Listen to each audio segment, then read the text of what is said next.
ഇതാണ് എൻ്റെ ചീരത്തോട്ടം. ഇതിൽ പലതരം ചീരകളുണ്ട്. പച്ച കളർ ചീരയുണ്ട്, ചുവന്ന കളർ ചീരയുണ്ട്, പൊന്നാങ്കണ്ണി ചീരയുണ്ട്. ഇതാണ് പൊന്നാങ്കണ്ണി ചീര.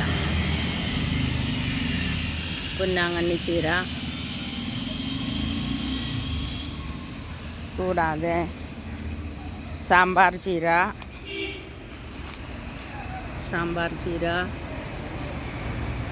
കൊഴുപ്പ എന്ന് പറഞ്ഞൊരു ചീര, ഇതൊക്കെ കൊഴുപ്പ ചീര.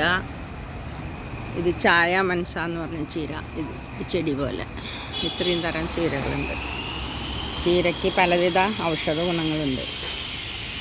ഓരോ ദിവസവും ചീര നമ്മൾ കഴിക്കുന്നത് ഫൈബർ നമുക്ക് ധാരാളമായിട്ട് കിട്ടുന്നു. ഈ ചുവന്ന ചീരയും പച്ച ചീരയും ഇടകലർത്തി വെച്ചാൽ കേടുകൾ വരില്ല. പിന്നെ ഈ ഗ്രീൻ ലീവ്സ് നമുക്ക് ഒരു നേരമെങ്കിലും കഴിക്കുന്നത് ശരീരത്തിന് നല്ലതാണ്. അതിൽ ഏറ്റവും എടുത്തു പറയാവുന്ന ഒരു ചീരയാണ് പൊന്നാങ്കണ്ണി ചീര. ഇതാണ് പൊന്നാങ്കണ്ണി ചീര. ഈ പൊന്നാങ്കണ്ണി ചീര വെറുതെ ഓരോ നുള്ളി നമ്മൾ കുഴിച്ചിട്ട് കഴിഞ്ഞാൽ ഇഷ്ടംപോലെ അതിലുണ്ടാവും. ഇതിൻ്റെ കണ്ണിനൊക്കെ വളരെയധികം ഗുണം ചെയ്യുന്ന ചീരയാണ് പൊന്നാങ്കണ്ണി ചീര. ഇത് ചെറിയ ചെറിയ തൈകളായിട്ട് നമുക്ക് കുഴിച്ചിട്ട് പിടിപ്പിക്കാൻ പറ്റും. ഇതാണ് പൊന്നാങ്കണ്ണി ചീര. ഇതിൻ്റെ ഇലകളിങ്ങനെ നുള്ളിയെടുക്കുക. നമ്മൾ ഇങ്ങനെ നുള്ളിയെടുത്ത് നമുക്ക് മുട്ടയിലിട്ട് പൊരിക്കാം, അല്ലെങ്കിൽ പരിപ്പിട്ട് വയ്ക്കാം, വെറുതെ തേങ്ങയിട്ട് ഒലത്താം, പലതരത്തിലും കഴിക്കാം. പക്ഷേ ഇതിൻ്റെ ഔഷധ ഗുണങ്ങൾ ഒട്ടേറെയാണെന്ന് യൂട്യൂബിലൂടെ നമുക്ക് മനസ്സിലാക്കിയിട്ടുള്ളതാണല്ലോ. കണ്ണട വയ്ക്കാണ്ടിരിക്കാൻ അത്രയ്ക്കും കണ്ണിന് പവർ കിട്ടുന്ന ഒരു ചീരയാണെന്നാണ് പൊന്നാങ്കണ്ണി ചീരയെന്ന് പറയുന്നത്. അതിൽ ഒരു ചെറിയ സ്വർണത്തിൻ്റെ അംശമുണ്ടത്രേ.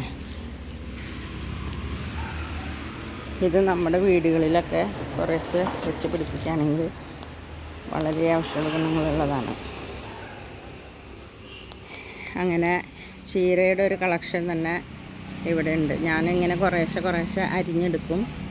പിന്നെ ആവശ്യക്കാർക്കൊക്കെ ചോദിക്കുന്നവർക്കൊക്കെ കൊടുക്കും. അത് കഴിയുമ്പോൾ വേനൽക്കാലത്താണ് കൂടുതലായിട്ട് ചീരകൾ ഉണ്ടാവുക.